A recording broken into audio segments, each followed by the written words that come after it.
Pues a todo el mundo. Muchas gracias por uniros a este webinar titulado Hidrógeno, muchas dudas y ninguna certeza, que hemos organizado Ecologistas en Acción y el Observatorio para la Deuda en la Globalización. Mi nombre es Agrario Monedero y soy la responsable de la campaña de gas en Ecologistas en Acción. Y para esta discusión, en la que vamos a debatir si son viables las actuales tendencias de crecimiento del sector del hidrógeno, vamos a contar con la intervención de las siguientes personas. Belén Balañá, que trabaja en la campaña de Clima y Energía del Corporate Europe Observatory, nos va a hablar de los distintos actores que se mueven en torno al hidrógeno y el papel que está teniendo el lobby del gas en la esfera europea. David Sánchez y Frida Kininger, de la organización Food and Water Action Europe, nos van a hablar de la narrativa que se está utilizando detrás del hidrógeno y de las políticas que a nivel de la Unión Europea están surgiendo alrededor del boom o de la burbuja del hidrógeno. En tercer lugar tendremos a Josep Nualart del ODG, del Observatorio para la Deuda en la Globalización, que se va a centrar más en el marco del Estado español y en la relación del hidrógeno con los flujos y los mercados financieros. Y por último vamos a contar con Íñigo Antepara de URE Energía, que nos va a contar el caso concreto del corredor vasco del hidrógeno. Después de esto vamos a tener bastante tiempo para el debate, en principio unos 40 minutos, y bueno, yo voy a hacer las veces de moderadora y facilitadora y a la vez voy a hacer una breve introducción al tema del hidrógeno para la gente que está menos familiarizada. Antes de empezar, me gustaría comentar una serie de cuestiones sobre la videoconferencia.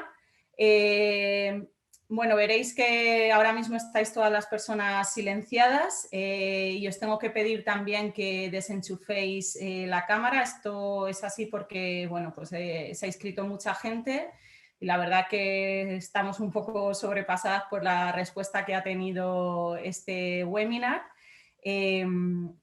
Y bueno, sí que vamos a dejar, que, por supuesto, que se hagan a través del chat, el espacio a través del cual vamos a permitir y a pediros que hagáis comentarios, que hagáis preguntas, que compartáis enlaces o lo que queráis. Sí que si vais a hacer preguntas os pediría que por favor digáis a quién va dirigida esa pregunta. Mis compañeros Alfonsi y Javier Andaluz van a estar dinamizando y organizando el debate. Y bueno, también os quería comentar que el webinar se está siendo grabado y se va a subir al YouTube.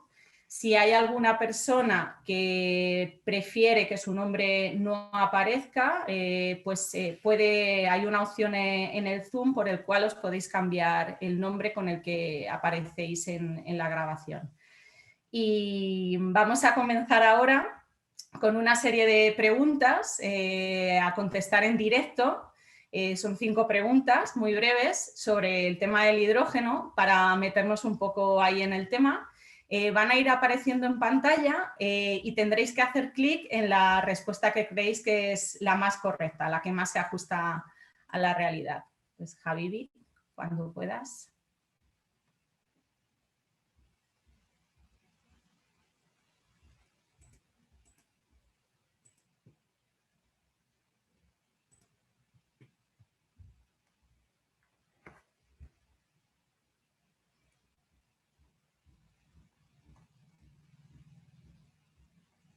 Vale, pues solo 9 personas han votado. Entiendo que no todo el mundo le está saliendo esta votación. Más del 95% del hidrógeno es producido utilizando combustibles fósiles. Todo el mundo ha acertado. Pues la verdad es que sí, esa es la respuesta correcta, porque aunque bueno, de lo que más se habla en los medios es del hidrógeno verde, la realidad es que el hidrógeno obtenido con combustibles fósiles es el único que a día de hoy prácticamente se usa. A ver, siguiente pregunta. Siguiente pregunta, Habibi.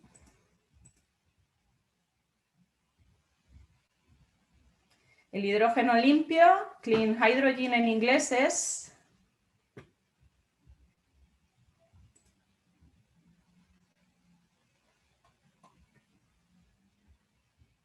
Ahí está votando ahora más gente.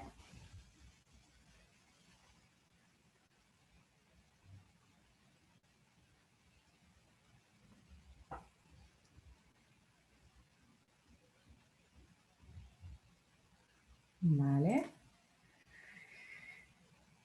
Pues lo que ha contestado la mayoría de la gente es que es el que se produce a partir de agua y energía eólica. Y he de decir que esto no es del todo así. Lo vamos a ir viendo a lo largo del webinar, el por qué el hidrógeno limpio, bajo esa nomenclatura, lo que se esconde son otras cosas. Siguiente pregunta. Sobre la captura y almacenamiento de carbono.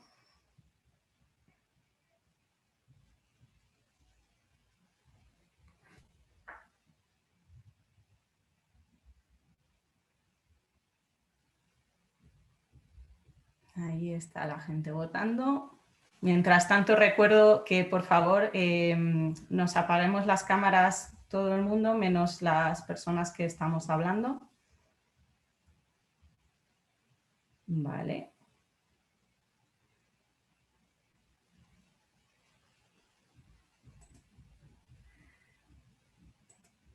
Pues esto es lo que ha salido, que la captura y almacenamiento de carbono es sumamente cara, entraña peligro y también produce emisiones, que es la respuesta correcta. Cuarta pregunta. El hidrógeno verde es 100% renovable, sinónimo de biogás, el que mejor combina con el logo de ecologistas, o al no ser una energía primaria, puede implicar unas pérdidas de hasta el 70% durante el proceso de conversión.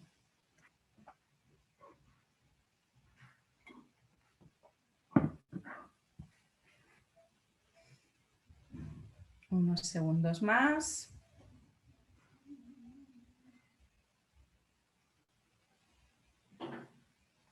Vale. Pues sí, la mayoría de la gente ha contestado la respuesta correcta y luego veremos cómo la eficiencia del hidrógeno pues, es bastante baja. Y última pregunta.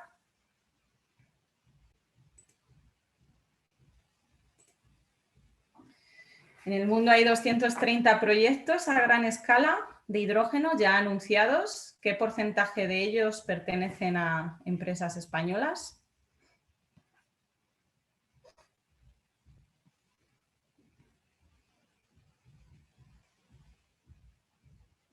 Está difícil, ¿eh? Ahí está.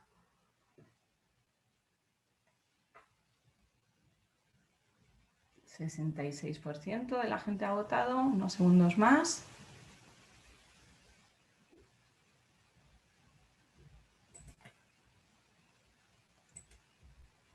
Pues la mayoría de la gente ha dicho que el 28% y la respuesta correcta es el 46%. De los 228 grandes proyectos de hidrógeno que ya se han anunciado, hay 106 que se reparten entre 3 grandes empresas españolas, Iberdrola, Endesa y Enagas.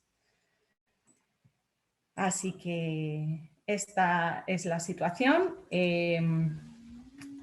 Las panelistas que tenemos nos van a explicar lo que hay detrás de estas respuestas y otras muchas cosas.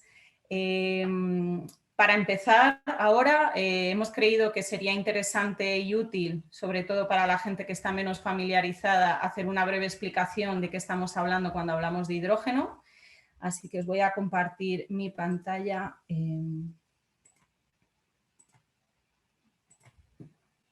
Aquí. Vale, y ya la deberíais estar viendo. Esta es mi dirección de correo también por si alguien la necesita. Bueno, ¿qué es el hidrógeno?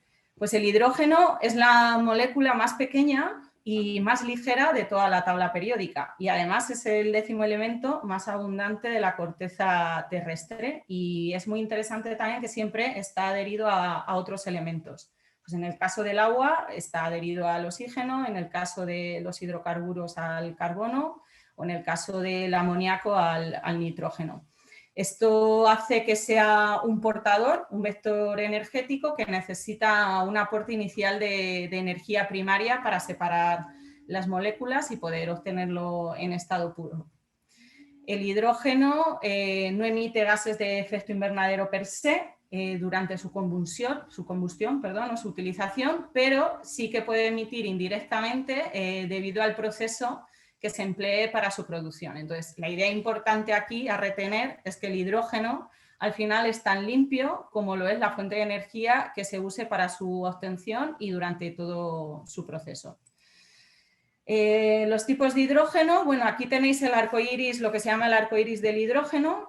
Este cuadro, este gráfico está sacado de un informe muy interesante que hicieron las dos organizaciones con las que estamos hoy aquí, Food and Water Action Europe y el Corporate Europe Observatory, junto con otra organización italiana. Hicieron un informe hace unos meses sobre el boom del hidrógeno, que está disponible en inglés. Si alguien puede ir compartiéndolo ahí el enlace por el chat, estupendo, si no lo hago yo luego.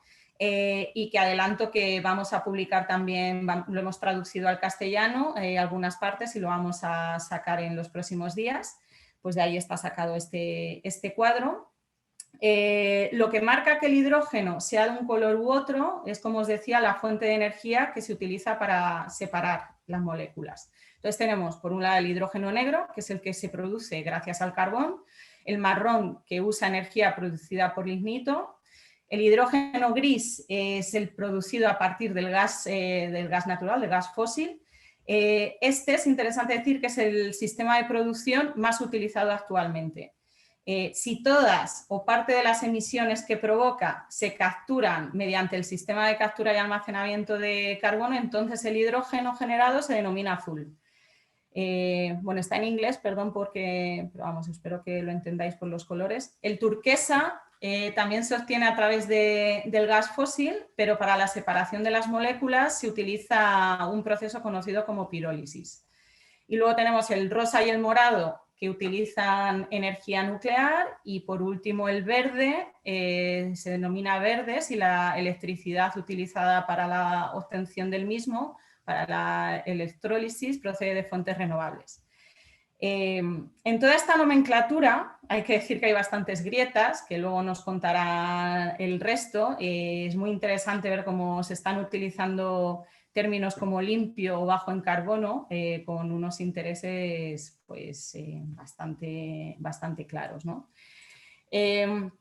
En cuanto a los usos y a la problemática técnica que tiene el hidrógeno, bueno, pues hay mucho debate en torno a los usos que se le debería dar al hidrógeno, incluso si debería tener algún uso o ninguno. Y esto está muy relacionado con la burbuja del mismo, ¿no?, que estamos viviendo. A día de hoy ya se está utilizando en algunos procesos industriales, como es el caso de los fertilizantes. Y bueno, pues hay bastantes voces que hablan de que se podría utilizar el hidrógeno de manera residual en casos muy concretos y para aquellos usos en los que la electrificación no es posible y donde esté claro que aporta un claro y probado valor añadido, ¿no? Entonces esto sería, por ejemplo, el caso de, en primer lugar, usos de la gran industria, como puede ser la producción de acero, porque al final el hidrógeno es un combustible muy denso y muy propicio para generar calor en estos procesos. Y en segundo lugar, para el transporte difícil de electrificar, pues el caso de barcos, el transporte terrestre pesado y la aviación. Todo esto dejando aparte el debate del decrecimiento, que también habría que tener en cuenta, ¿no?, en estos sectores. Hay muchísimas dudas sobre el resto de usos desde el punto de vista técnico, burbujas aparte y otros intereses aparte de los que hablaremos luego. Pero hay muchas dudas por varios motivos. Uno de ellos es la baja eficiencia que tiene todo el proceso de la obtención del hidrógeno, que varía dependiendo de los usos y los sectores entre 20 y 40%, pero que en algunos casos, y al no ser una fuente de energía primaria, puede implicar pérdidas de hasta un 70%. Su transporte también es muy complejo. El hidrógeno al final necesita mucha presión, una muy alta presión y temperaturas muy bajas, y al final es muy volátil y se filtra con gran facilidad. Entonces, pues al final habría que unir las zonas de consumo minimizando, con las de producción, minimizando las necesidades de transporte. Es una energía muy cara y con muy baja rentabilidad. Y además podría, y está ya desplazando a otras energías que ya están más maduras, que son más eficientes y que son limpias, ¿no? Por otro lado, bueno, pues hay estudios ya que están poniendo también encima de la mesa qué pasa con el tema del agua, ¿no? Con la necesidad de agua que se necesitaría, no solo para el hidrógeno verde, sino también para los otros, y que, bueno, pues en un contexto como el que nos viene y en el que estamos de crisis climática, pues es un tema a tener muy en cuenta.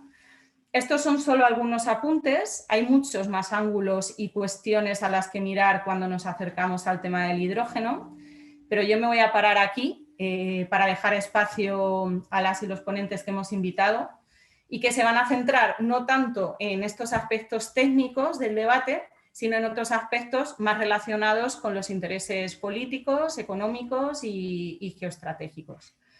Entonces, yo paro de hablar aquí y ahora doy paso a Belén Balanjá.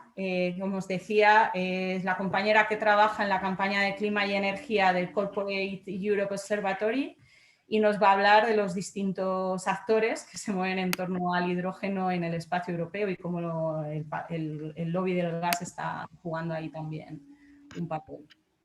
Belén, cuando quieras, adelante. Gracias. Estoy intentando compartir la pantalla. A ver. ¿La veis? Sí, sí se ve. Vale. Bueno, pues buenas tardes y gracias, Agra. En CEO, la verdad es que llevamos más de 20 años investigando y difundiendo pues, cómo las grandes empresas y sus grupos de presión influyen en diversas políticas, y a la vez pues, participando en redes y en campañas para enfrentar este poder. Y junto con Frida y Recommon sacamos en diciembre de 2020 este informe del que ha hablado Sagra, porque veíamos la urgencia de enfrentarse a este boom, ¿no? Y la necesidad para ello de aprender sobre el tema, de educarnos y de compartir información entre los grupos que estamos trabajando temas de energía y de crear debates. Así que pues muchas gracias por este espacio y a todas por participar. El tema es muy amplio, yo voy a centrarme en algunos de los actores empresariales que están detrás de este boom, en sus motivaciones, sus demandas y en sus vínculos con la Comisión Europea. Aviso de todas maneras que desde que sacamos el informe en diciembre hasta hace unos días he estado de baja, así que no estoy muy al día en este tema que avanza a una velocidad realmente pasmosa. Del informe del lobby del hidrógeno quería resaltar unos datos con vosotros. Es un lobby muy poderoso, tiene muchos recursos, un ejército de lobistas y mucho dinero. En un año declaran haber gastado casi 60 millones de euros solo en actividades de lobby, y además tienen un acceso privilegiado a los que toman las decisiones, ¿no? En la Unión Europea. Entre diciembre del 2019 y septiembre del 2020 se reunieron 163 veces con los altos cargos de la Comisión a cargo de políticas de hidrógeno, casi 5 veces más que ONGs. El principal actor es un gran desconocido que se llama Hydrogen Europe, que está formado por más de 200 empresas ya, 26 asociaciones nacionales y unos 90 institutos de investigación. Y su origen es muy raro porque es uno de los partenariados público-privados con los que la Comisión Europea lleva poniendo la investigación en manos de las empresas desde hace ya muchos años. Entonces es un organismo híbrido de líneas un poco difusas, porque por un lado tienen este partenariado por el que tienen acceso a más de, en el periodo de 2014 a 2020 tuvieron acceso a más de 1.000 millones en fondos públicos para actividades de investigación y desarrollo en hidrógeno y que están a punto de renovar por otro periodo de 2021 a 2027. Pero además de esto, es un grupo de presión puro y duro, creado además por una firma de relaciones públicas, FTI Consulting, como otros grupos de presión de la industria del gas. No es algo nuevo, porque estas firmas de relaciones públicas ayudan desde hace años a la industria del gas a crear narrativas. Hace unos años era vender el gas como una energía limpia, luego como una energía de transición que iba a acompañar a las renovables y ahora con el boom del hidrógeno directamente como renovable. Es decir, que es la industria del gas, un combustible fósil, quien está detrás del lobby del hidrógeno. ¿Por qué? Bueno, luego Frida va a explicar, o David, que menos del 0,1 del hidrógeno producido en Europa es hidrógeno verde. La gran mayoría es hidrógeno fósil. Entonces, para la industria del gas esto ha sido como una oportunidad de oro para seguir extrayendo y transportando gas, para que el gas siga apareciendo en todos los escenarios energéticos hasta 2030, incluso a veces hasta 2050 y más. A pesar de que todas sabemos que si queremos tener alguna oportunidad de contener el calentamiento global hay que dejar de extraer ya todos los combustibles fósiles, incluido el gas, por supuesto. Para elaborar este informe analizamos más de 200 documentos que obtuvimos con la Regulación Europea de Acceso a la Información y vimos que el lobby había sido masivo, inmenso, que Hydrogen Europe y otros muchos grupos y empresas hicieron de modo concertado en los meses previos a la publicación de la Estrategia de Hidrógeno de la Unión Europea, que se publicó en julio de 2020. Esta es una diapositiva de la Asociación de Productores de Petróleo y Gas, AIOGP.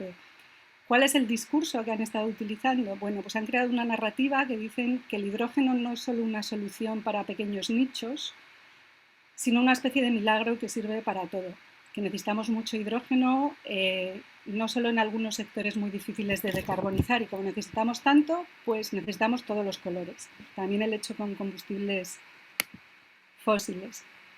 Así las grandes del petróleo y del gas, como Shell, como Equinor, como Total, pues lo ven como eso, como una oportunidad para seguir extrayendo gas y también para revivir una tecnología fallida, peligrosa, la captura y almacenamiento de carbono, que yo creo que David va a explicar luego más los fallos que tiene. Y quería poner algo de Repsol. Lo que pasa es que yo no he mirado aún bien lo que está moviendo en hidrógeno, pero mirando hoy alguno de sus documentos he visto que, bueno, que habla mucho de hidrógeno verde, pero que cuando miras los planes que tienen de cómo combatir el cambio climático y tener 0 emisiones netas, su mayor apuesta sigue siendo el gas natural. Y aunque ya se ha demostrado que este gas no tiene nada de limpio, ellos siguen diciendo que el gas natural es una fuente de energía abundante, limpia, flexible, segura y accesible, que va a facilitar la transición energética. El segundo actor clave del que quería hablar es el lobby de la infraestructura gasista. Empresas como Enagas, ¿no?, en el Estado español, o Snam en Italia, Gasunie en Países Bajos. Estas empresas se unen en grupos de presión como Gas for Climate o ENSOG, que muchos habréis oído, que es la red europea de gestores de redes de transporte de gas. ¿Y cómo usa este lobby la narrativa del hidrógeno? Pues lo que quieren es promover el uso de la infraestructura del gas para el hidrógeno. Entonces, en 2020, 11 empresas, entre las que estaba Enagas, propusieron esto, la red troncal del hidrógeno. 23.000 kilómetros de gasoductos para 2040, pero hace unos días ha salido la versión actualizada, su nueva propuesta, en la que han pasado a ser 23 empresas de 21 países y proponen para 2040 una red de 39.700 kilómetros, de la que solo un 69% está ya construido, o sea que implica crear un 31% nuevo de esos 39.700 kilómetros. Es decir, con un coste de entre 43.000 y 81.000 millones de euros. O sea que le han dado la vuelta al debate. En lugar de estar discutiendo cómo decomisionamos esas infraestructuras que no necesitamos, pues los nuevos proyectos legislativos parece que van a contemplar cómo construir más y cómo ayudar a estas empresas a financiarlo. Y financiación es justo el otro objetivo que tienen. La industria está intentando abrir muchísimas vías de financiación Con los temas que más está insistiendo y con mucho éxito han sido los fondos de recuperación. No han desaprovechado la pandemia. Durante los primeros meses del confinamiento de 2020 se reunieron los responsables de política de clima y energía de la Comisión, mantuvieron una media de 3 reuniones semanales con empresas como Total, Shell y lobbies como Hydrogen Europe. Y ahí se fraguó la introducción del hidrógeno como elemento clave en los fondos de recuperación. Otro tema donde ven muchas posibilidades es la ayuda estatal vía los IPCEIs, que son los proyectos importantes de interés común europeo, que justamente se está revisando ahora su legislación. Y luego pues hay muchos fondos europeos como el mecanismo Conectar Europa, los fondos relacionados con el sistema europeo de comercio de emisiones, los fondos de transición justa, etc. Pero sería un error pensar que los únicos responsables del boom del hidrógeno es la industria, porque la Comisión Europea está jugando un papel muy activo. Yo llevo muchos años mirando esto y pocas veces he visto un caso en el que despegue sea tan rápido. Una batería de leyes y de financiación en pocos meses, la Comisión haciendo esfuerzos mano a mano con el lobby del hidrógeno para que convenzan a más Estados miembros de que se involucren, a más empresas. Quiero mencionar 2 ejemplos donde el trabajo codo a codo de industria y comisión se ve muy bien reflejado. Uno es una pieza clave de la legislación europea, la Estrategia del Hidrógeno de julio de 2020, que incorpora casi palabra por palabra los objetivos de las demandas de Hydrogen Europe, que son 2 veces 40 gigavatios de electrolizadores de aquí a 2030. 40 producidos en Europa y otros 40 importados, sobre todo de Ucrania y del norte de África, e inversiones de 430.000 millones de euros en 2030. También han creado un organismo para cumplir estos objetivos que se llama la Alianza Europea del Hidrógeno Limpio, creada por la Comisión pero dominada totalmente por la industria. Tienen ya cerca de 1.000 empresas y de grupos de presión y un puñadito de ONGs, 15 contadas a día de hoy. Y estas ONGs, a las que no se tienen en cuenta, pero aún así están otorgando cierta legitimidad a este organismo y tienen la obligación de ser muy vigilantes, de no dejarse instrumentalizar, porque, entre otras cosas, esta alianza tiene la tarea de presentar una lista de proyectos de inversiones en hidrógeno. O sea, es un claro caso de conflicto de intereses, parecido a los PCIs, los proyectos de interés común, con los que muchas estaréis familiarizadas, que es donde ENSOG, la industria, hace las previsiones de la demanda del gas, propone los proyectos para dar respuesta a esa demanda, de los que luego además se beneficia y para los que obtiene financiación pública. Y solo un aviso, porque aunque ya han conseguido muchísimo, el lobby del hidrógeno está pidiendo más, mucho más y muy rápido. Y el próximo objetivo que tienen es el Acta del Hidrógeno. También la han presentado solo hace unos días. Se presentó hace unos días en una conferencia organizada por la presidencia portuguesa de la Unión Europea y es la siguiente vuelta de tuerca. La visión que tiene el Hydrogen Europe, las instrucciones que le da la Comisión de cuáles tienen que ser los siguientes pasos. 2 marcos, uno para desarrollar la infraestructura del hidrógeno y otro para crear un mercado del hidrógeno como el que existe ahora pues, para el gas y para la electricidad. Así que para ir terminando, simplemente hacer hincapié en que el boom del hidrógeno es otra de las falsas soluciones promovidas por los principales responsables del cambio climático para seguir extrayendo gas, para revivir tecnologías fallidas, peligrosas, como la captura y almacenamiento de carbono, y para mantener e incluso expandir infraestructuras que no necesitamos. Quiero insistir que el modelo de economía del hidrógeno que están promoviendo se acomoda mucho al status quo que hay. Ayuda a mantener el modelo actual centralizado, basado en combustibles fósiles, que está en manos de un pequeño puñado de grandes empresas. Al fin y al cabo se ha elaborado mano a mano con la industria del gas. Pero también le viene bien a las propias instituciones europeas porque encaja en sus marcos de neutralidad climática, de cero emisiones netas, del Pacto Verde Europea, que son marcos que defienden y hacen suyo la industria de los combustibles fósiles y si lo aceptan por algo será, porque no rompe el modelo, porque no tiene voluntad de cambio ni de transformación, no democratiza el sistema, pero les permite vender la imagen de líder climático y además, muy importante, cierra la puerta a otros debates necesarios que son los que tendríamos que tener. Y el problema no solo es el hidrógeno azul o el gris, también es el verde. El hidrógeno renovable en sí también es problemático porque la escala que nos lo quieren imponer es insostenible. Recuerda un poco en su día cuando empezaron a introducir los biocombustibles. No pueden ser sostenibles a esa gran escala. Ellos mismos reconocen que es imposible producir en Europa todos los objetivos que se han puesto de hidrógeno para 2030, así que la mitad la quieren importar de Ucrania y del norte de África. Con esto van a reforzar el modelo colonial actual con megaproyectos controlados por empresas, por gobiernos autoritarios, destinados a exportar energía al mercado europeo sin tener en cuenta el impacto que tengan en las comunidades locales. Y ya, bueno, pues esta simbiosis entre las instituciones europeas y la industria de los combustibles, que se va reinventando una y otra vez, nos ha impulsado a CEO, a Food and Water Action Europe y a otros grupos a crear la campaña Fossil Free Politics. Y nada, animaros a que os asoméis y la veáis y veáis nuestras ideas para cómo establecer un cortafuegos entre industria y política. Y muchas gracias. Muchísimas gracias, Belén. Bueno, ahí en lo que comentabas, ¿no? En los planes neocolonialistas que se están poniendo encima de la mesa, también ahí el papel de España será clave, porque si el plan es importar hidrógeno del norte de Europa, o sea, del norte de África, pues ahí todos los, o sea, el gasoducto que hay con Argelia, pues en teoría jugará un papel clave. Vamos a dar paso ahora a David Sánchez, que es el director para asuntos europeos de Food and Water Action Europe. David, cuando quieras. Sí, hola, buenas tardes. A ver, que compárteme la pantalla. Bueno, lo primero es presentarnos.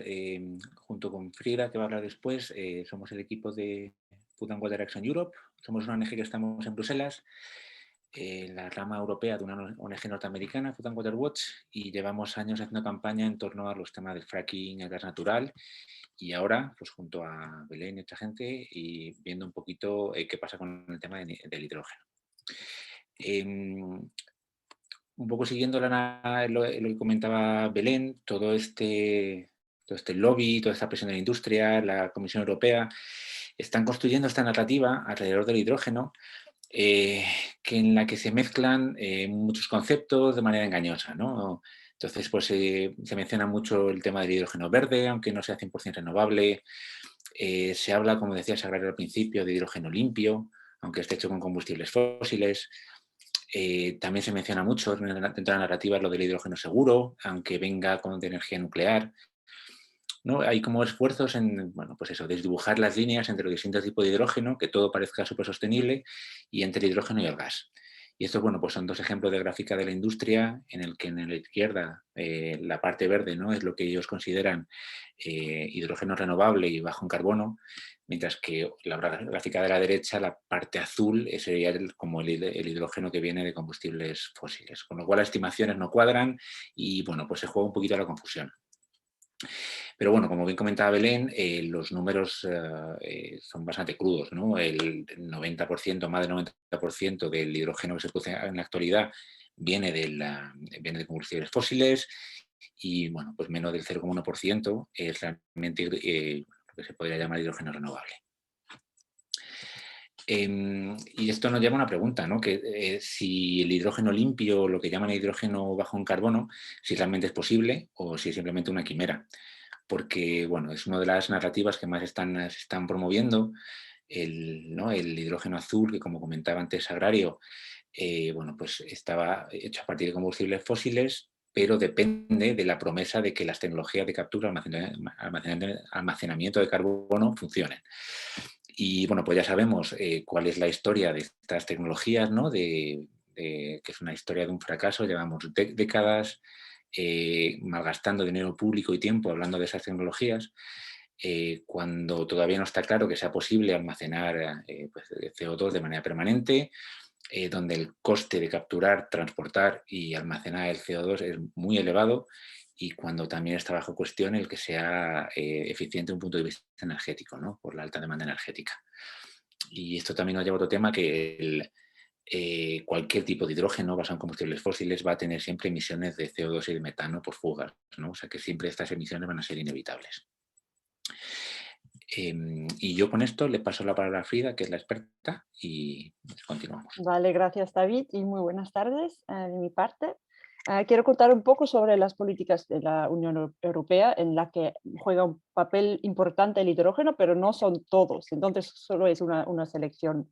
Como ha comentado Belén, lo que fue lo más importante al principio, ya en junio de 2020, era la Estrategia Europea del Hidrógeno, que se publicó de la Comisión Europea, pero las otras dos instituciones de la Unión Europea también tuvieron la misma conclusión y la misma posición, que también incluye el hidrógeno basado en los combustibles fósiles para un periodo de transición, pero ese periodo no se define muy clara, entonces no hay una fecha.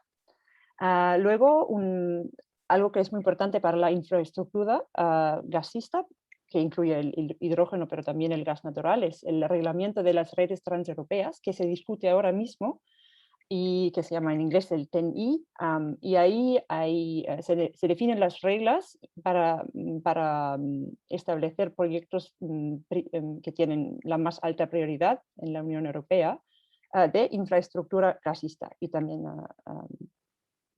ahí se incluye mucho el hidrógeno en el reglamento que se va a publicar de nuevo y que se va a cambiar para hacer un update. Y vemos el hidrógeno en nivel de transmisión de infraestructura, pero también en nivel local. Entonces, hay una presión para incluirlo. Y luego, como ha comentado también Belén ya, es la revisión de las directrices sobre ayuda estatal, y ya ha comentado de la alianza que va a definir proyectos que se llaman también IPCEIs, que pueden obtener dinero público en nivel nacional. Habrá el Gas Package, la revisión del tercer paquete sobre el gas. Ahí se van a definir las reglas para, por ejemplo, para mezclar el hidrógeno con el gas fósil, que se llama blending, y que es un concepto muy peligroso, y voy a comentar un poco más luego. También ahora mismo se discute la revisión de la Directiva de las Energías Renovables y como ya dicho David, que hay un riesgo que el hidrógeno renovable no quiere decir por fin que es 100% renovable. Y el siguiente, justo para explicar un poco más por qué y cómo hay presión para cambiar la notación del hidrógeno verde. Ahora hay un debate en la directiva de las energías renovables para definir algo renovable, aunque no es basado en 100% energía renovable.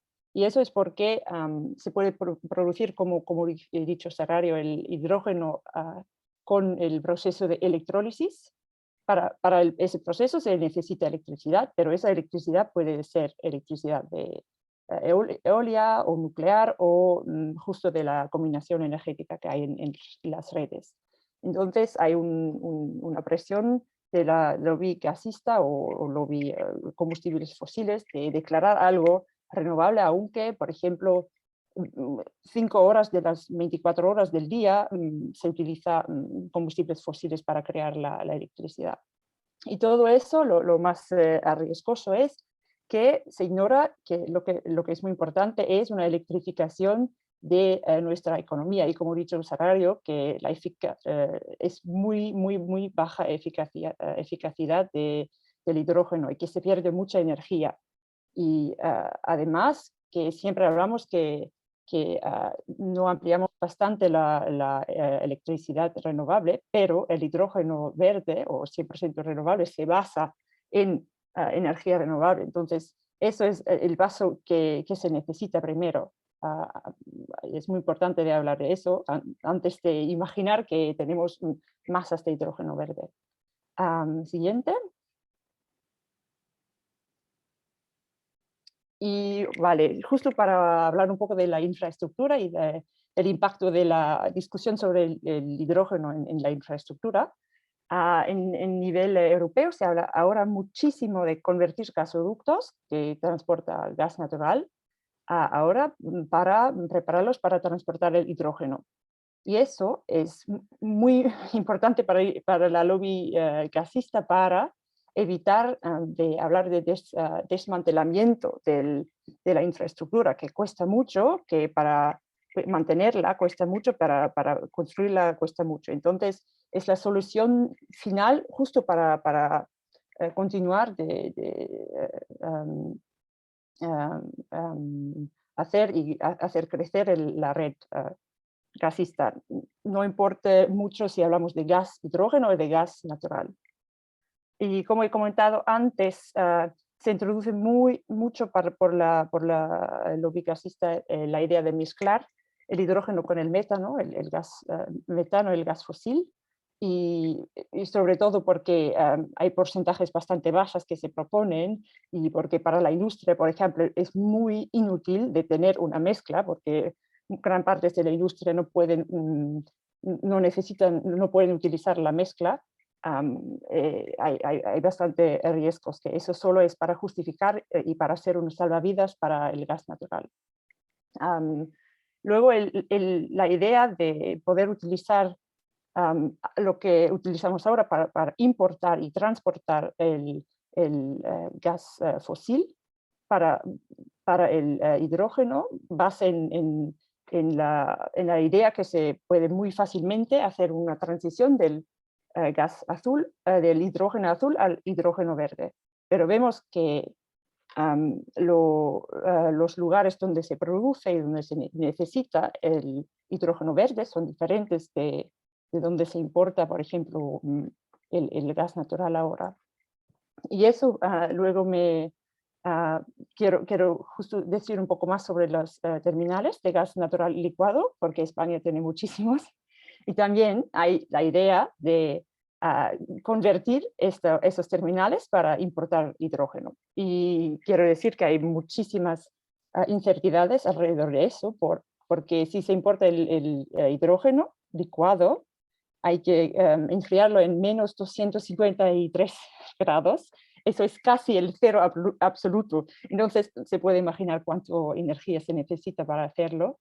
Y luego hay ideas para también utilizar, importarlo como amoníaco, pero ya hemos oído mucho sobre el peligro que pone eso y hay una ineficiencia muy alta también.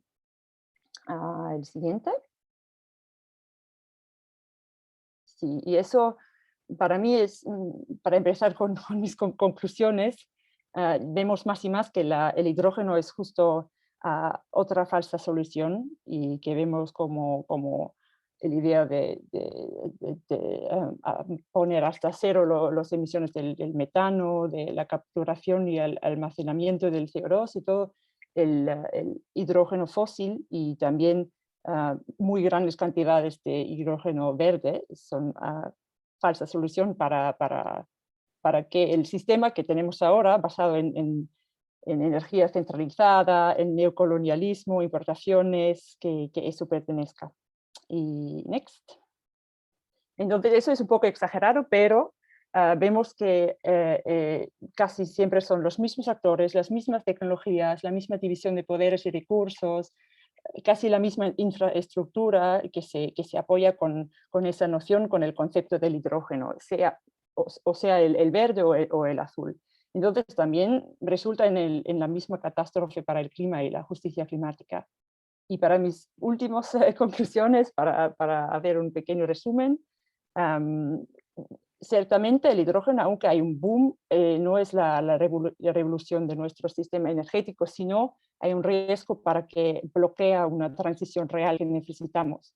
Y porque hay tantos paralelos entre lo que necesitamos para la idea del hidrógeno y lo que tenemos por el gas, por ejemplo, ya. Y bueno, Sagra ya ha hablado un poco de los pequeños nichos en los que podría ser útil el hidrógeno, pero vemos mucho más los riesgos que son muy grandes, sobre todo visto qué altura tiene el boom que vemos. Y que el hidrógeno verde, que prolonga verdaderamente el neocolonialismo, porque queremos importar masas muy grandes de hidrógeno de lugares donde es muy importante que también haya una transición real y no una exportación de toda la energía renovable que hay. Vale, creo que esto. Gracias. Muchísimas gracias, Frida, y bueno, gracias por la presentación, que ha estado fenomenal, y sobre todo también por hacerlo en un idioma que no es tu primera lengua, que siempre pues lo has hecho muy bien y se agradece, sí, vamos, que siempre es un esfuerzo extra, así que te lo agradecemos. Sí, bueno, lo que comentabas de las regasificadoras, ¿no? Todos sabemos que España es un jugador clave a nivel europeo en cuanto al número de regasificadoras. Y ahí me imagino que Josep va a contar ahora más, pero bueno, hay grandes planes para la utilización del Musel en torno, o sea, por Enagas en relación al hidrógeno, que bueno, en fin, es bastante curioso el tema. Pues sin más, Josep, cuando quieras, te doy la palabra. Vale, buenas, ¿se me escucha? Sí, muy bien. Vale, pues sí, como ha comentado Sagra, pues yo me focalizaré más en la parte, ¿no?, de la promoción del hidrógeno en el Estado español, pero antes de empezar con ello, lo que quería también es, primero, tener en cuenta un poco el enfoque a nivel de la Unión Europea, ¿no?, que ya lo han comentado Belén por encima, que es el tema de la estrategia europea del hidrógeno, ¿no?, que la han dividido en 3 fases. La primera fase, hasta 2024, ¿no?, es instalar una potencia de 6 gigavatios de electrolizadores para producir una megatonelada de hidrógeno renovable. En la segunda fase, pasar a 40 gigavatios de electrolizadores y 10.000 megatoneladas de hidrógeno renovable. Y de 2030 a 2050, pues que ya se hayan hecho los avances suficientes para que el hidrógeno sea una tecnología madura y se haya desplegado a gran escala, ¿vale? Como es un concepto muy nuevo, ¿no?, este tema del hidrógeno, ¿no?, y a veces a nivel técnico se introducen mucha terminología nueva. O sea, para entender qué es un electrolizador, ¿no?, pues podríamos decir que es la central de generación de hidrógeno verde a través de energías renovables, en principio, ¿de acuerdo? O sea, este es el concepto, y para que nos hagamos una idea, ¿no?, de la cantidad de la potencia que se quiere instalar para la primera fase, ¿no?, que son 6 gigavatios, pues es aproximadamente la misma capacidad de energía nuclear que hay instalada actualmente en el Estado español. Y en el caso de la energía que se quiere, y con una megatonelada de hidrógeno renovable, pues lo que se podría hacer es que 1 millón de coches de pila de hidrógeno pues se puedan desplazar 100 kilómetros, así para que nos hagamos una idea de cuál es la dimensión de todo esto. Entonces, si nos vamos ya directamente a la parte del Estado español, pues de lo que nos toca hablar es de la hoja de ruta del hidrógeno, porque es justamente la estrategia que ha trazado el gobierno del Estado español para la implementación de esta tecnología. Entonces, si vemos cuáles son los objetivos, ¿no?, que se ha marcado para 2030, lo primero que vemos es que quiere instalar una capacidad de 4 gigavatios, ¿no?, de electrolizadores. Teniendo en cuenta que la Unión Europea quiere que sean 40, pues en el Estado español tendríamos instalado un 10% de la capacidad total que quiere la Unión Europea para 2030. Después, si vamos a la parte de movilidad, pues vemos que se quiere empezar a desarrollar también la infraestructura para poder autoabastecerse de hidrógeno a través de hidrogeneras, que querrían que hubieran unas 100, 150 para 2030. Y para hacernos una idea, pues ahora mismo en el Estado español hay unas 11.000 estaciones de servicio, ¿no?, para repostar gasóleo o gasolina, por lo tanto sería un porcentaje muy pequeño en comparación con lo que tenemos ahora. Y después me paso ya a la parte de financiación, y lo que llama la atención es que se querría, ¿no?, que hubiera casi 9.000 millones de inversión para proyectos de producción de hidrógeno renovable para 2030, en el caso de la hoja de ruta. Entonces, si seguimos analizando la hoja de ruta del hidrógeno, vemos un apartado que habla de las oportunidades que identifica el gobierno español para si se lleva a cabo esta estrategia. Pues yo lo que he hecho es remarcar 3 que me han llamado más la atención, porque para la gente que hemos estado vinculada más con la problemática del gas, pues vemos que realmente es un argumentario parecido al que se utilizó ahora hace una década para la promoción del gas en el Estado español, ¿no? Como puede ser disminuir la dependencia energética nacional y del entorno europeo, ¿no? Esta parte de seguridad energética que se ponía sobre la mesa. Y después, sobre la última, ¿no? Que hace referencia a convertir a España en una de las potencias europeas de generación de energía renovable, pues después, si se sigue leyendo un poco más abajo, pues lo que se ve es que pone hincapié en que la promoción de esta energía renovable sea sobre todo en hidrógeno renovable. Por lo tanto, aquí también hay que a veces leer la letra pequeña para saber dónde están los detalles. Entonces, para el desarrollo de esta estrategia, lo que ha hecho es dividirlo en 4 ámbitos, los cuales incluyen 17 líneas de actuación y 63 medidas en total. Entonces, si nos vamos a los instrumentos sectoriales, que es el segundo ámbito, pues vemos que las líneas de actuación se basan en industria, transporte e integración de vectores energéticos, que en este caso hace referencia al hidrógeno. Y después, si vamos a la parte de instrumentos transversales, pues llaman la atención líneas de actuación que hacen referencia a la contribución a una transición justa, lucha frente al reto demográfico y la economía circular. También habla de actuación y renovación de la hoja de ruta como proceso continuo. Y por último hay otra línea que también hace referencia al refuerzo del posicionamiento de España en el mercado internacional del hidrógeno. Entonces, haciendo hincapié en esta parte que resaltaba antes de las oportunidades que veía el gobierno. Y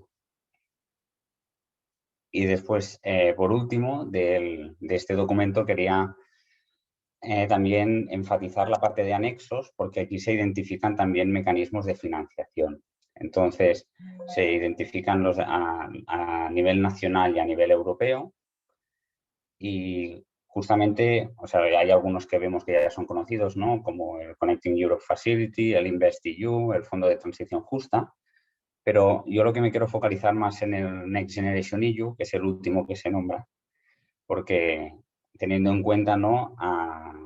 Como estamos viendo, ¿no? Que es el fondo que se ha creado, hay el plan que se ha creado a nivel europeo para hacer frente a la crisis de la COVID-19 y en el caso del Estado español, pues sabemos que la semana pasada el gobierno presentó en el Congreso el plan España Puede, ¿no? Que es el que hará referencia al Estado español. Y lo que he puesto en la diapositiva pues es el presupuesto, ¿no? Que se quiere destinar entre 2021 y 2023 a los 20 programas tractores de inversión de este plan de recuperación. Y vemos que en el programa tractor número 17 es justamente el desarrollo de la hoja de ruta del hidrógeno renovable con una inversión de unos 1.500 millones de euros, pero hay que tener en cuenta que hay otros programas tractores, que son los otros que he enumerado, en los que también se pueden incluir allí algunos proyectos de hidrógeno, haciendo referencia a movilidad, a integración de energías renovables, infraestructuras eléctricas, que teniendo en cuenta el desarrollo del plan a nivel estatal, pues aún no tenemos el detalle de qué proyectos se podrían incluir exactamente ahí. Dicho esto, también es importante remarcar que en el plan de recuperación de España Puede, pues que las grandes empresas energéticas ya han presentado proyectos por decenas de miles de millones de euros para beneficiarse de este plan. Y empresas destacadas son justamente algunas de las que ya ha comentado Sagrario en el test, ¿no? Como son Iberdrola, Endesa, Repsol y Naturgy también. Pero no solo nos tenemos que fijar en el plan a nivel nacional, sino que también en el caso de los autonómicos, en el de Cataluña, el Next Generation Cataluña, pues lo que hemos visto es que Naturgy también está involucrada en el Hydrogen Valley of Catalunya, que es el principal proyecto de desarrollo de hidrógeno en Cataluña y que es el tercer proyecto que tiene un mayor presupuesto destinado por parte del Next Generation EU, y que es equivalente aproximadamente al 15% de lo que quiere pedir Cataluña para el desarrollo del Next Generation EU. Entonces, esto también lo quería vincular con los IPCEI, que ya lo han hablado tanto Belén como Frida, ¿no? Y yo la reflexión que quería hacer era justamente esta, que es como la lista de los proyectos de interés común para el hidrógeno, que para la gente que hemos trabajado el gas, pues también que nos sirva un poco como marco, y que según cómo se desarrolle, pues puede que acaben beneficiándose también de los planes de recuperación a nivel estatal debido a que su financiación vendrá de los Estados miembros. Dicho esto, también lo que quería plantear es mirar desde otro enfoque, que es en el caso de Nagas, ¿no? Que ya se ha hablado también de todo este reaprovechamiento de la infraestructura gasística para el transporte de hidrógeno, pues haciendo referencia al Hydrogen for Climate Action, que creo que le han reformulado el nombre de lo que ha presentado Belén, que era la alianza esta del hidrógeno a nivel europeo, creo que le han reformulado el nombre, y han presentado diferentes proyectos, y entre los cuales Enagas ha presentado uno de ellos para que pueda optar a los IPCEI, que es el Green Spider, y que básicamente lo que quiere es, pues, lo que quiere es exportar hidrógeno, ¿no?, hacia el centro de Europa, básicamente Alemania y los Países Bajos, utilizando la infraestructura de gas existente. Aquí en esta diapositiva pues, se puede ver un poco más de detalle, ¿no?, en qué consiste este desarrollo más en el territorio del Estado español, y se identifica justamente la planta del Musel como una de exportación en barco hacia otros países. Pero aquí también lo que está bien es reflexionar sobre el papel de Nagas, en el sentido que es el operador del sistema gasista en el Estado español, y por lo tanto está viendo, ¿no?, la promoción del hidrógeno como una oportunidad para poder utilizar todo este sobredimensionamiento que existe en la infraestructura gasística que se ha hecho en las últimas décadas, y que justamente pues, va muy alineado con lo que he comentado anteriormente, ¿no?, de que ya se quiso hace décadas de que el Estado español fuera el hub del gas, ¿no?, para transportar hacia el centro de Europa, pues ahora se quiere hacer lo mismo con el hidrógeno. Se quiere posicionar al Estado español como el hub del hidrógeno, aunque hay una diferencia, ¿no? Antes, en el caso del gas, sí que se tenía que importar de otros países para reexportarlo, aunque en este caso sí que hay una parte de hidrógeno que se podrá producir en el Estado español para exportarla hacia el resto del Estado español, hacia el resto de países de la Unión Europea, pero como ya se ha comentado, también habrá que evaluar en los próximos años si cambia esta estrategia de Nagas en el sentido de intentar reconvertir, ¿no?, las plantas de regasificación o los gasoductos que vienen desde Algeria y desde Marruecos que nos permitan poder importar hidrógeno desde otros países. Vale, y dicho esto, ya para acabar con el tema del Hydrogen for Climate Action, como he dicho, han presentado diferentes proyectos y realmente es una estrategia conjunta a escala de la Unión Europea. Y, por ejemplo, hay un proyecto, el Green Crane, que lo que hace es agrupar dos proyectos distintos, que es el Green Spider, que es el que os acabo de presentar ahora, que es el de Enagas, pero juntamente con uno que utiliza como país de transmisión a Italia, que le llaman Silver Frog, y que el objetivo que tiene último es justamente mejorar la competitividad de la industria metalúrgica en el centro de Europa, y también lo que se pretende es que Italia pueda transportar hidrógeno hacia Alemania para justamente potenciar esta industria metalúrgica. Y lo que llama la atención de esta diapositiva es que vemos que también se trazan como que habrán hidroductos o que se quieren repotenciar gasoductos anteriores para la importación de hidrógeno desde el norte de África hacia el sur de Europa para llevarlo hasta el centro de Europa finalmente. Y por último, también quería mencionar el tema de que Enagas también está en otro lobby que se llama Gas for Climate, que justamente el proyecto emblema es el European Hydrogen, European Hydrogen Backbone, que es el que ya ha comentado Belén justamente en su presentación y que han actualizado los datos. Por lo tanto, los datos que veis aquí no son los más actualizados, pero una cosa que a mí sí que me llamó la atención es que si miras el mapa, también están utilizando este proyecto para reactivar antiguos proyectos de gas que se han tirado hacia atrás, como es por ejemplo el Midcat Well Step. Aquí lo tenemos dibujado en este mapa y por lo tanto para tener en cuenta que a lo mejor también se pueden reavivar antiguas luchas contra megaproyectos que debido a la promoción del hidrógeno pueden resucitar. Y ya por último, también lo que quería ahora es ampliar un poco más el foco, más a nivel global, porque ya lo han apuntado las compañeras, pero también viendo, ¿no?, las propuestas que hacen desde Hydrogen for Climate Action o Gas for Climate, pues que ya se está constituyendo un mercado europeo del hidrógeno, eso ya lo podemos ver, y que también ya se están promoviendo o viendo cómo se pueden reutilizar estas cadenas de suministro con otros continentes, como puede ser el norte de África o con otras regiones también de Europa.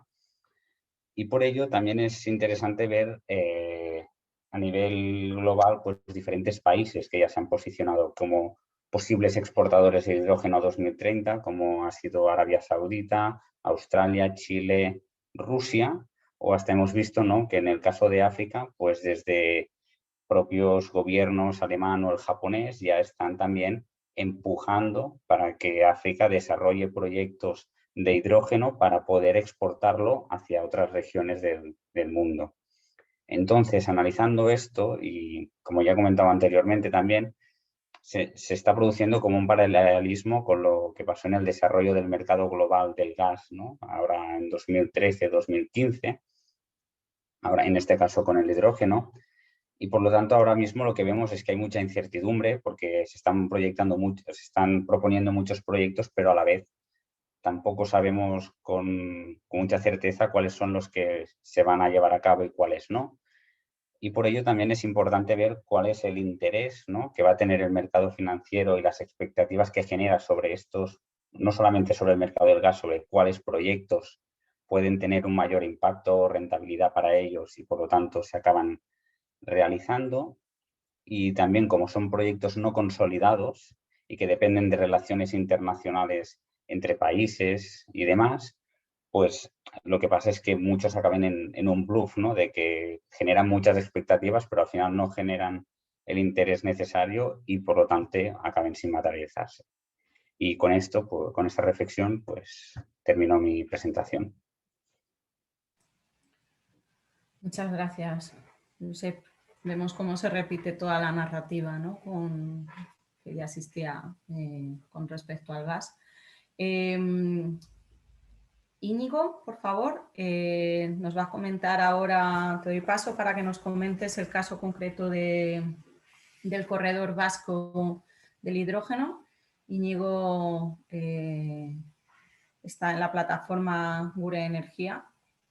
Sí, pues gracias por la invitación, bueno, de parte de Gure Energía, porque bueno, en realidad somos el nodo de Euskadi de la plataforma por un nuevo modelo energético, que hemos hecho un grupillo pequeño para trabajar este tema y, bueno, aquí son un poco las conclusiones, ¿no?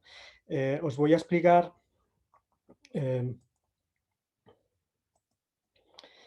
ya veréis que encaja exactamente más o menos con lo que bueno, mis compañeros han estado hablando hasta ahora. Va a encajar como un guante a todo lo que se ha dicho, aunque no es exactamente, digamos, una propuesta del gobierno vasco para pedir estos fondos, sino, bueno, os voy explicando. En realidad, lo que se trata es bueno, intentar buscar una salida.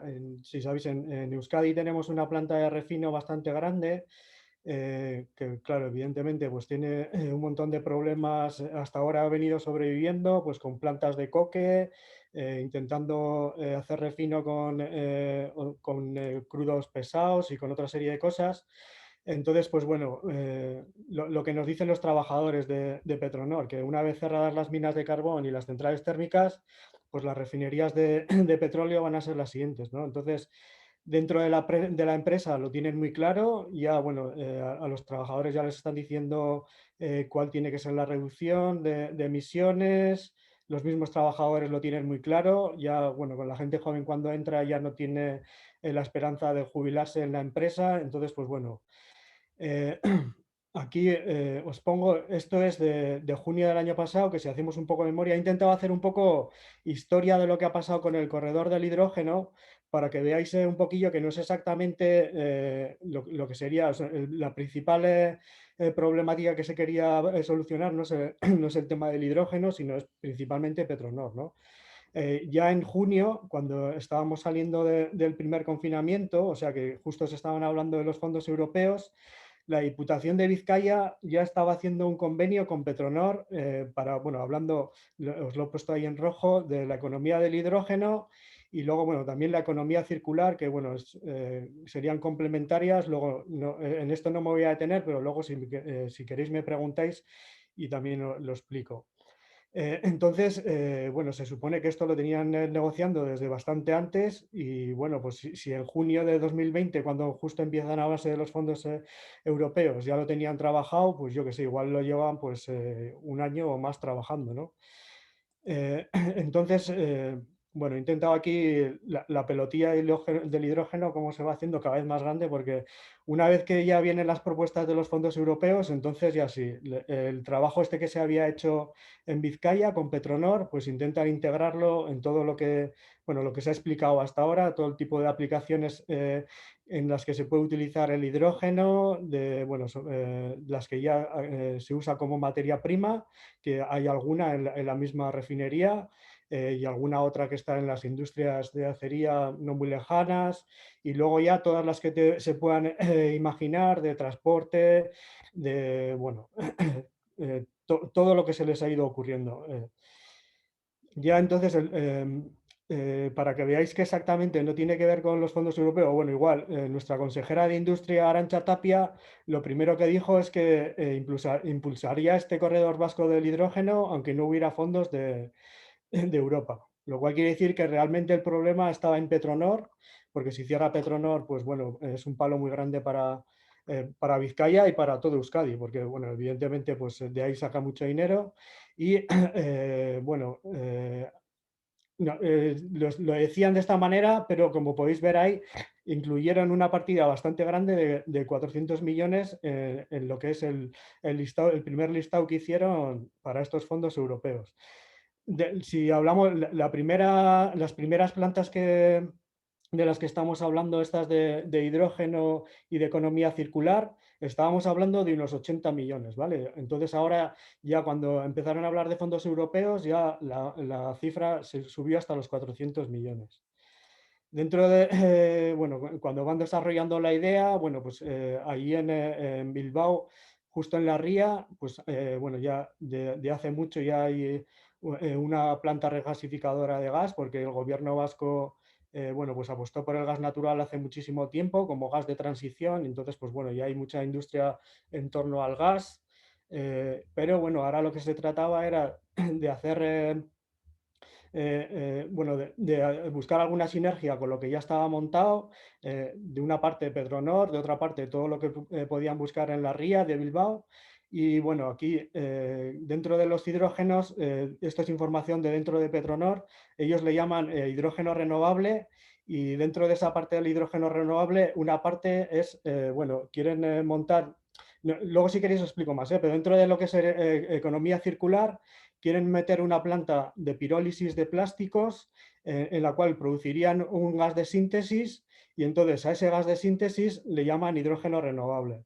Bueno, pues como ya sabéis, el tratamiento de residuos pues tiene un tratamiento muchas veces equiparable a las renovables, entonces por eso le llaman hidrógeno renovable, cuando en realidad una parte igual sí que se vendría de electricidad renovable y otra parte pues es simplemente de pirólisis de plásticos. O sea que, y bueno, a partir de ahí pues utilizar el hidrógeno como materia prima, hacer combustibles, bueno, la economía circular que os he dicho y bueno, y luego esto también encaja dentro de lo que de lo que habéis ido hablando antes, hacer un clúster de empresas interesadas en este negocio e incluso montar un centro de investigación, el Energy Intelligence Center, que estaría muy cerquito a Petronor. Bueno, y de hecho, bueno. Entonces, bueno, que ya he visto que Álvaro también ha preguntado por la demanda. El gobierno vasco cuando monta estos proyectos también intenta buscarles no solo la parte de oferta, sino también la parte de demanda. Entonces, bueno, tenemos constancia de que han ido, bueno, preguntando por un montón de empresas. Bueno, evidentemente la primera, Petronor, que es la que puede usar directamente el hidrógeno en el refino, bueno, incluso con tienen alguna de las ayudas que quieren pedir sería en colaboración con Aramco para temas de refino. Bueno, lo querían utilizar también para quemar en el ciclo combinado de una planta que está bastante cerca, bueno, en Vizcaya también. Y bueno, luego ya han ido hablando con un montón de empresas de transporte, CAF que se dedica, bueno, tiene también autobuses, pero principalmente es el tema de tranvía, bueno, de trenes, tranvías. Irizar que se dedica a autobuses, Talgo que se dedica a los trenes. Bueno, han hablado también con temas de vivienda para ver si podrían, bueno, el tema de las calderas dentro de vivienda, a ver si se podrían utilizar el hidrógeno.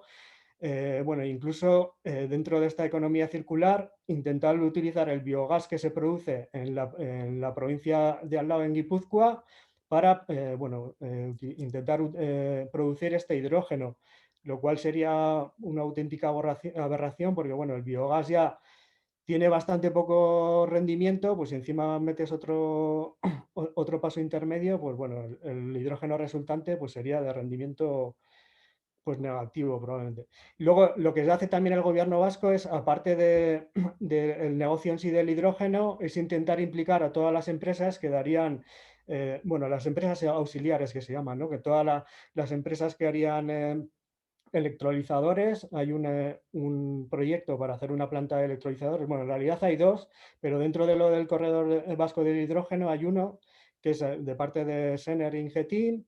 Y luego, bueno, todo lo que se os pueda ocurrir en tema de distribución, tanto tubos como, bueno, válvulas o lo que sea, bueno, pues Nortegas, que es la distribuidora de gas aquí en el País Vasco, bueno, AMPO, que se dedica a valvulería, Tubacés a tubos, bueno, pues es un poquillo como quiere montar el gobierno vasco este negocio.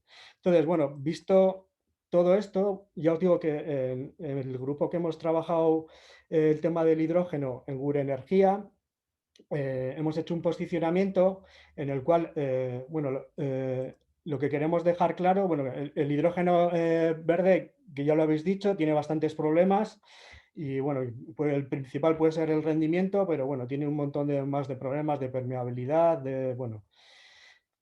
Sin embargo, puede tener su nicho de mercado. De hecho, como materia prima ya se usa bueno, en la misma planta de refino. Bueno, si no tenemos en cuenta, bueno, si somos partidarios del decrecimiento, si nos parece mal una refinería, si quisiéramos cambiarlo, bueno, dejando eso aparte, bueno, como materia prima dentro de la misma planta de refino, se podría consumir ese hidrógeno, incluso, bueno, en otras empresas bueno, en acerías, que se usa para que no se oxiden aceros y, bueno, otro tipo de...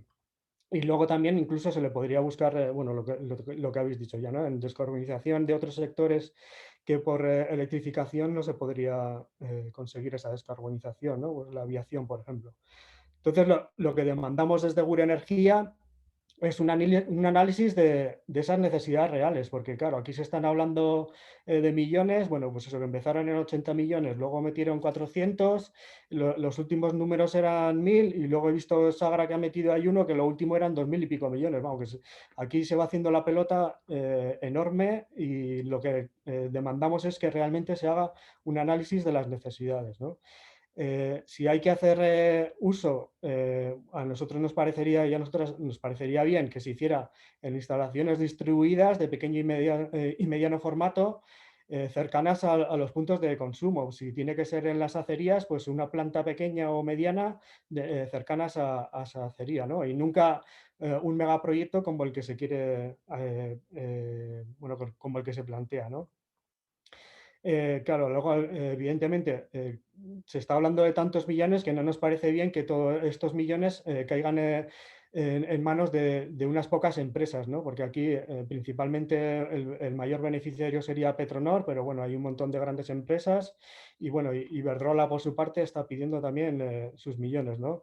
Entonces lo que queremos priorizar es un verdadero cambio del modelo y algo que realmente solucione la emergencia climática, que no vemos que sea esta la solución.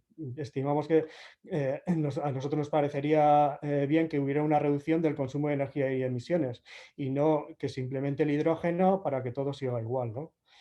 Y además, si estos megaproyectos, como ya habéis dicho anteriormente, están ligados a una especie de, bueno, especie no, un colonialismo energético, a otros proyectos en otros estados más débiles, que al final lo que se va a hacer es importar un hidrógeno porque se ha construido una presa hidroeléctrica gigantesca en un determinado país para traer ese hidrógeno aquí y bueno, regasificarlo en Bilbao, etcétera, pues tampoco nos parece en absoluto bien. Entonces, estas son el posicionamiento de Gune Energía y pues muchas gracias por la invitación y bueno, dar gracias también a mis compañeros, a mis compas de Gune Energía y del sindicato que me han ayudado a hacer la presentación.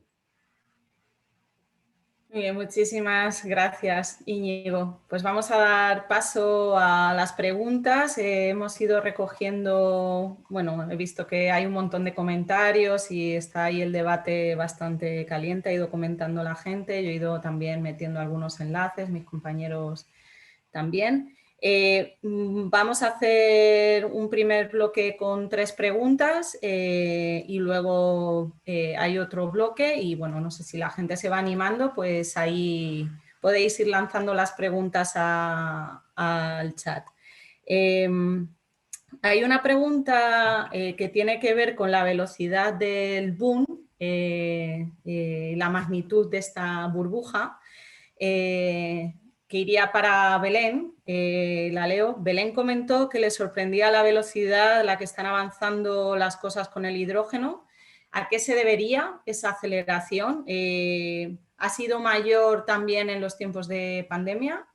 Esa sería la primera pregunta. Hay otra pregunta, una segunda, sobre que ya Íñigo ha comentado algo sobre el fomento de la demanda, ¿no? O sea, cómo se está también actuando desde el lado de intentar fomentar que haya más usos más demanda para el uso del hidrógeno. La pregunta es, ¿se están planteando mecanismos a nivel europeo para desarrollar infraestructura de demanda de hidrógeno? Hasta ahora parece que todos los esfuerzos están siendo en el lado de la producción, pero ¿quién consumiría ese hidrógeno? ¿Habría demanda suficiente? Yo creo que también Frida o Belén, como están hablando a nivel europeo, pues esta pregunta yo creo que la podéis contestar. Y una tercera pregunta de este bloque, y os doy la palabra, que tiene que ver con alternativas. Íñigo, si te parece, va para ti.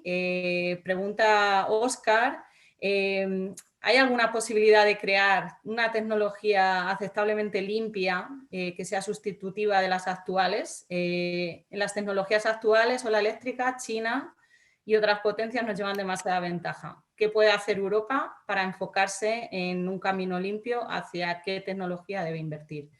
Entonces, si os parece, Belén, te doy la palabra para el tema de la velocidad del boom y la magnitud de la burbuja. Pues yo creo que la velocidad es simplemente que les interesa por todo el tema del Pacto Verde Europeo, de la necesidad de sacar la ley del clima, de aparecer como que están haciendo algo del 2030, 2050, también por la que cada vez se reduce más, ¿no?, la ventana de actuación con la emergencia de la crisis. Entonces, centrar el debate en esto es lo que decía antes, cierra el debate a otras opciones. Ahora todo el mundo parece encantado con lo de neutralidad climática, tal, y además tienen no solo la aquiescencia, pero vamos, o sea, están dando saltos. Repsol fue la primera que firmó, ¿no?, lo del compromiso neto cero, pero lo han hecho Shell, lo ha hecho BP, lo ha hecho... ¿Por qué las petroleras dicen eso, no? Porque es algo que les interesa, porque lo que están haciendo es poner como soluciones las falsas soluciones tecnológicas que ellos llevan promoviendo mucho tiempo. Aquí estamos hablando del hidrógeno, pero también es los bosques, los mercados de carbono, ¿no? Y juntando todo esto, decir que están llegando a los objetivos que quieren. Entonces, yo creo que los plazos que les ha marcado el Pacto Verde Europeo es lo que está haciendo que haya esta velocidad en sacar tanto financiación como proyectos legislativos, ¿no? El mes que viene nos vienen otros 2, sí, y es un no parar. Lo de la demanda seguramente Frida lo sabe más que yo. Yo lo que he visto hoy solo es que Hydrogen Europe, en ese plan que tiene, que están intentando vender de su acta europea, precisamente dicen que hay que adoptar medidas para también dinamizar, para incrementar la demanda, y ellos hablan de 3, hablan de cuotas específicas por sectores también. O sea, poner cuotas obligatorias de uso de hidrógeno en sectores específicos, de hacer price setting, de establecer precios fijos para el hidrógeno, y también del mecanismo de, ¿cómo se dice? Como la tasa la tasa a las importaciones, ¿no?, que quiere establecer ahora la Unión Europea, el Carbon Adjustment Border Mechanism, que no sé cómo se maneja. Como aranceles, una especie de arancel Sí, sería. y que está ligado también al tema del hidrógeno. Pero seguro que Frida sabe eso mejor. Pues puedo añadir un poco sobre la demanda. Lo que yo veo hasta ahora pero también es bastante caótico, porque la verdad es que vemos un boom muy grande con cantidades inimaginables casi, y yo veo un desajuste bastante grande entre lo que se propone alrededor de la producción de hidrógeno y también del transporte de hidrógeno. Y también eso también es vinculado con el hecho de que se empuja mucho para meter el hidrógeno en todos sectores, por ejemplo, para calentar, donde es muy fácil para utilizar la electrificación directa. Y, por ejemplo, con la noción del blending, de la mezcla del hidrógeno y del gas fósil, hubo bastante presión para añadirlo, pero hubo unos representantes de la industria que han publicado un informe diciendo que no pueden utilizar esto. Entonces creo que hay bastante ideas para meterlo todo en todos lados, donde es ineficaz, donde cuesta mucho más, donde no es útil. Y luego, sí, no, eso sería algo muy importante, una pregunta y una respuesta que necesitamos obtener también de la Unión Europea, que pone en lugar todas esas medidas, pero también en nivel nacional, dónde exactamente es la demanda y donde no la necesitamos. Y creo que hay muchísima motivación del tema y cosas son muy avanzadas ya, pero hay preguntas muy básicas que no se han respondido. Y, por ejemplo, que hay planes muy detallados sobre un gasoducto para transportar el hidrógeno desde A a B, pero no hay seguridad de dónde exactamente el hidrógeno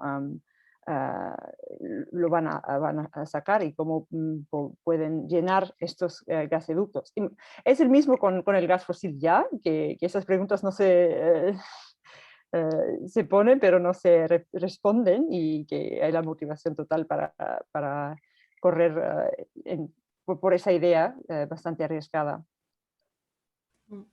Sí, añado que también se están viendo como mucho empuje para todo el tema de las calefacciones, ¿no? O sea, que todo el heating, o sea, que sea a través del hidrógeno la alternativa a las calefacciones actual.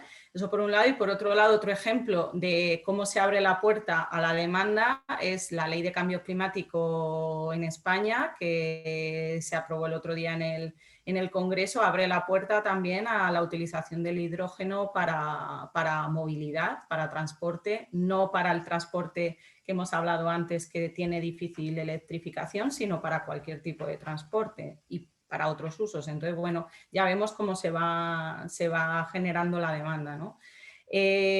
Había una pregunta para Íñigo sobre el tema de las alternativas que preguntaba Óscar. Íñigo, adelante.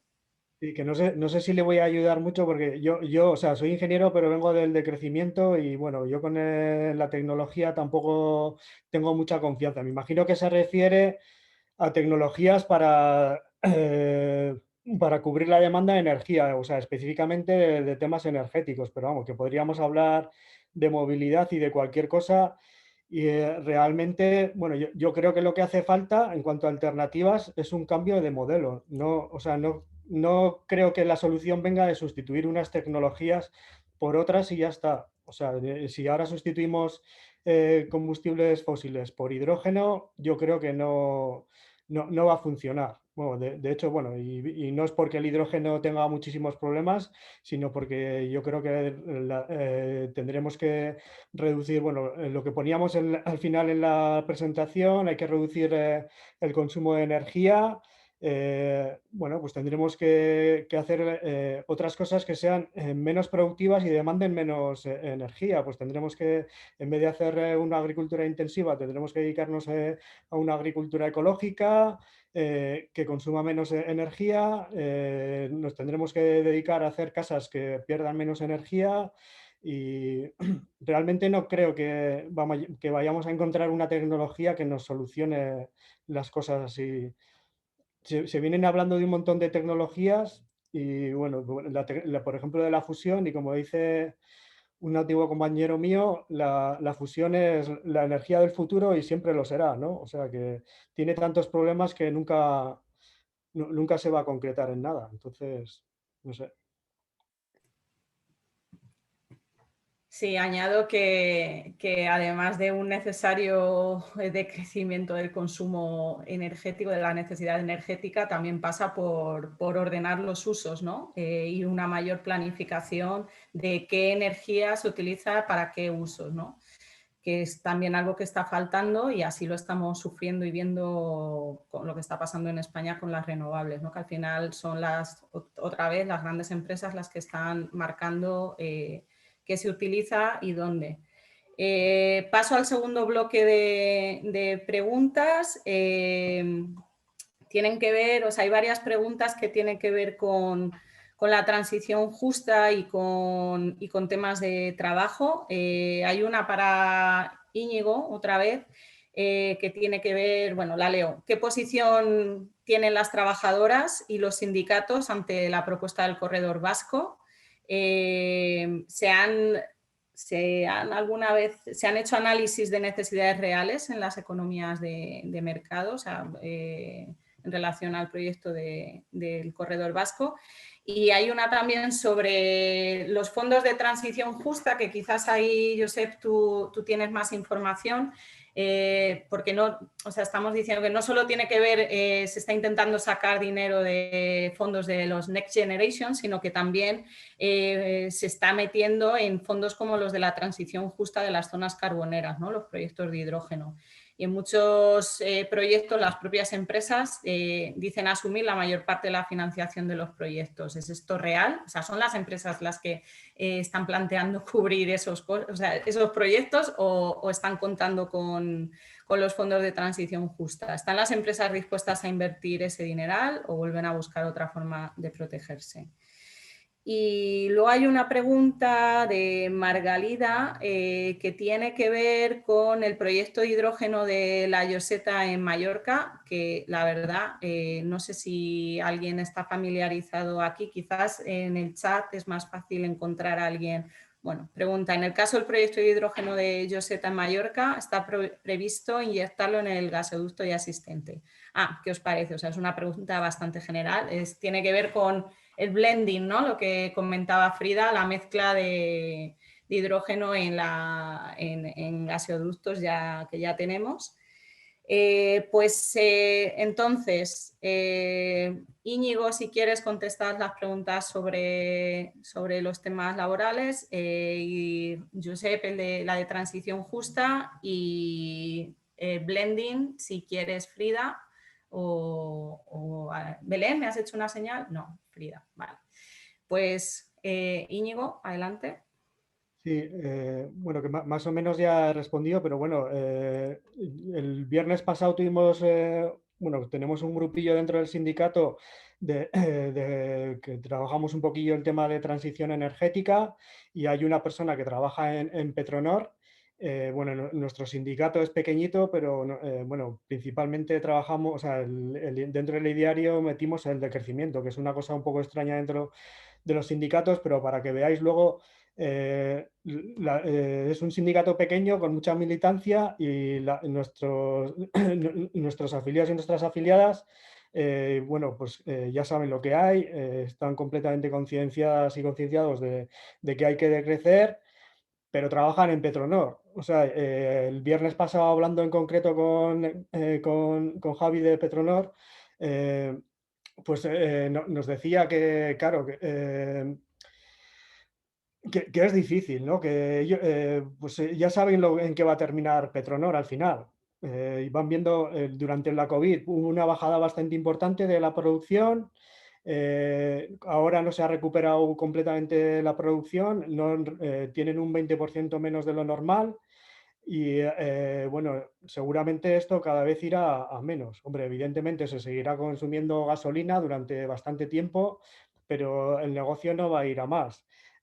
Bueno, nos comentaba que lo que os he dicho antes, que la gente cuando entraba a Petronor, que ya sabía que más o menos iba a jubilar en la empresa, y sin embargo ahora la gente joven, cuando entra en Petronor, sigue haciendo otro tipo de posiciones. O sea, que quiere decir que aunque ni siquiera tengan el concepto de crecimiento en la cabeza, que la gente ya sabe lo que hay. O sea, que es un poco igual como con el carbón, ¿no? Por eso yo creo que bueno, compararlo con el carbón yo creo que es muy apropiado, ¿no? Lo mismo que se hizo la reconversión del carbón, pues va a tocar hacer con esta refinería. Entonces, pues bueno, pues hay un montón de problemas, porque luego pues la dirección les pincha a los trabajadores a que hagan ciertas cosas, y bueno, pues nosotros le llamamos el chantaje del empleo, ¿no? Al final, si no quieres perder tu empleo, pues tienes que trabajar con ciertas cosas con las que si tuvieras algún tipo de libertad, pues no tragarías, ¿no? Entonces, difícil, digamos.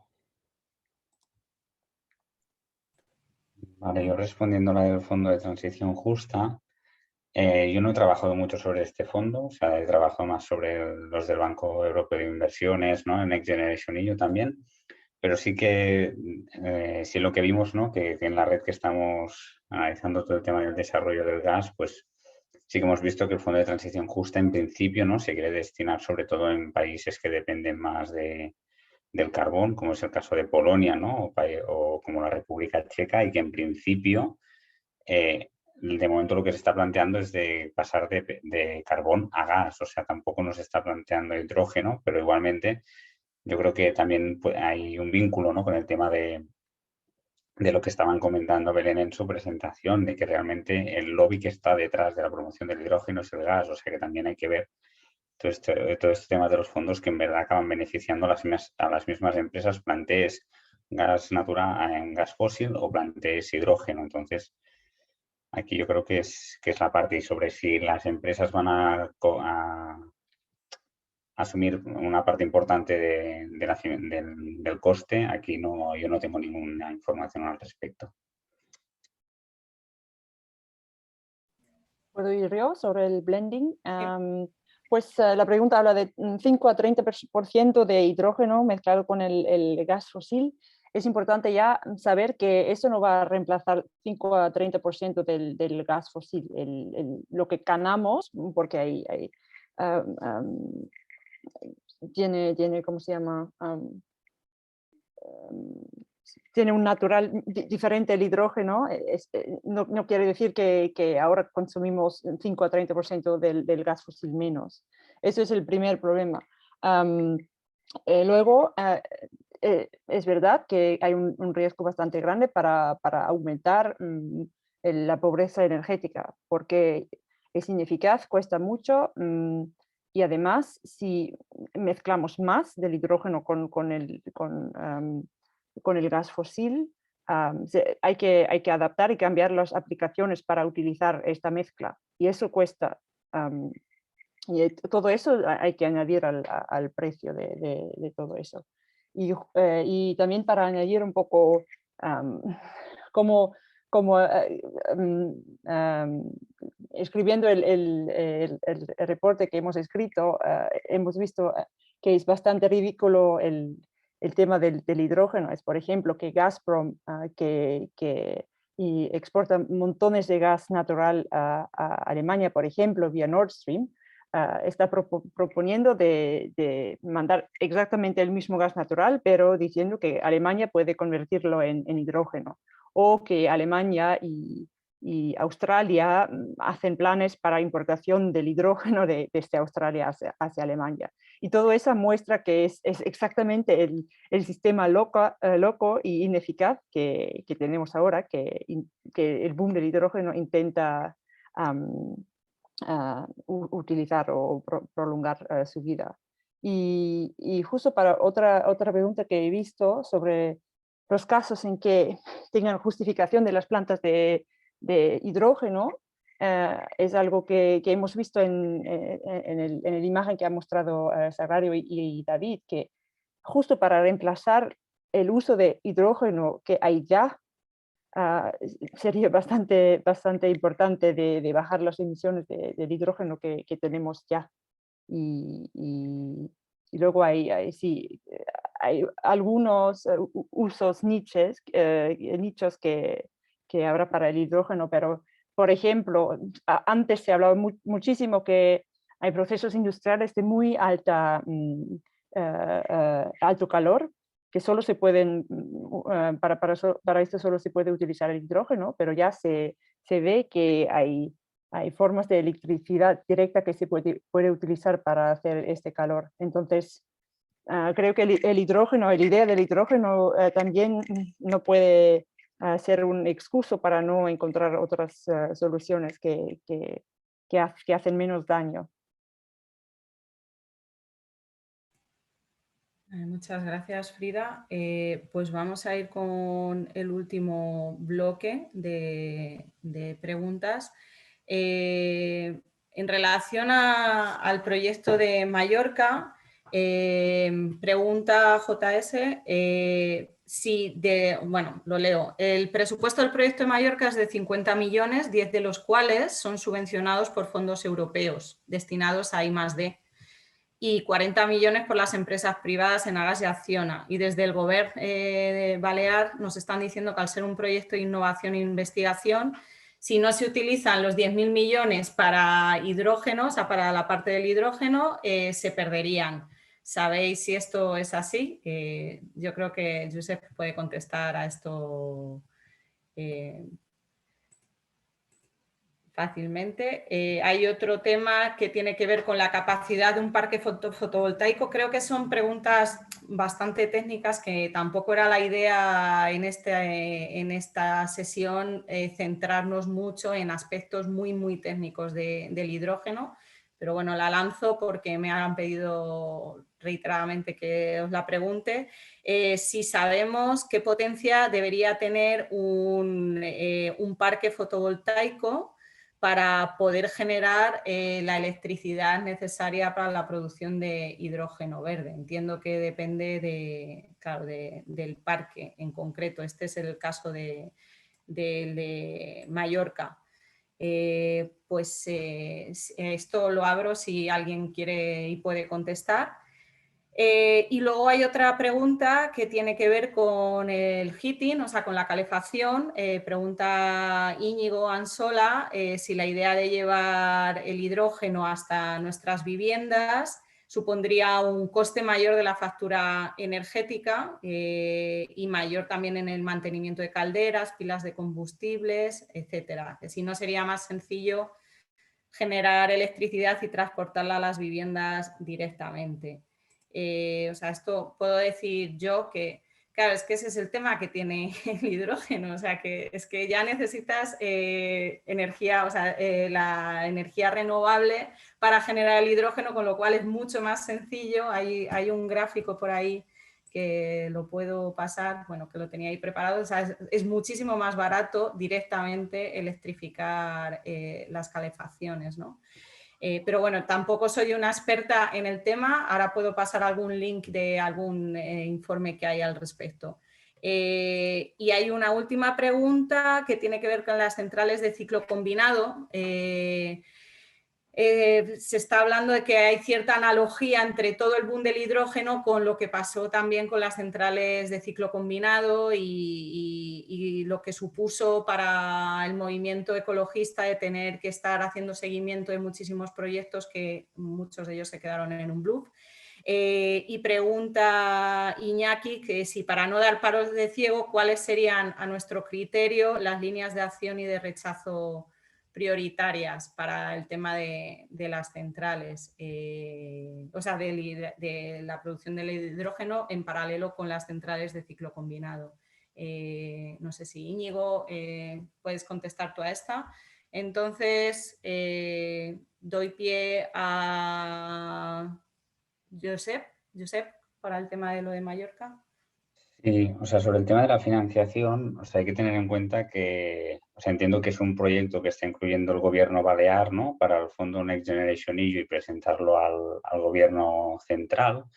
Entonces, aquí lo que hay que tener en cuenta es que los proyectos que se presentan, hay una parte, o sea, son cofinanciados, ¿no? Hay un 30-40% que puede ser financiado por la parte pública, pero el resto del proyecto no lo financian las empresas que lo promueven, ¿no? Que es más o menos lo que está comentando una compañera, ¿no? Que son 10.000 millones de subvención pública, pero el total del proyecto son 50.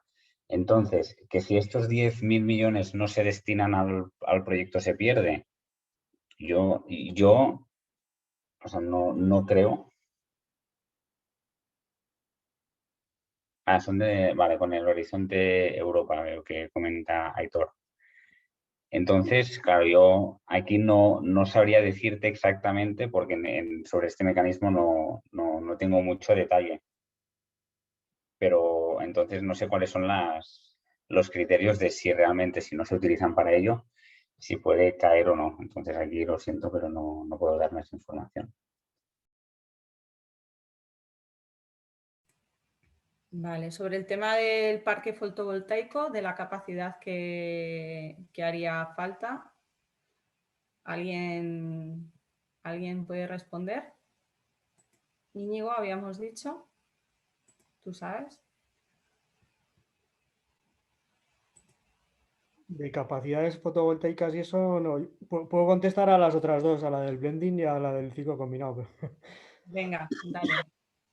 No, en cuanto a las mezclas de hidrógeno dentro del gas natural, pues hombre, tienen un límite, sobre todo, bueno, en todos los aparatos, vamos.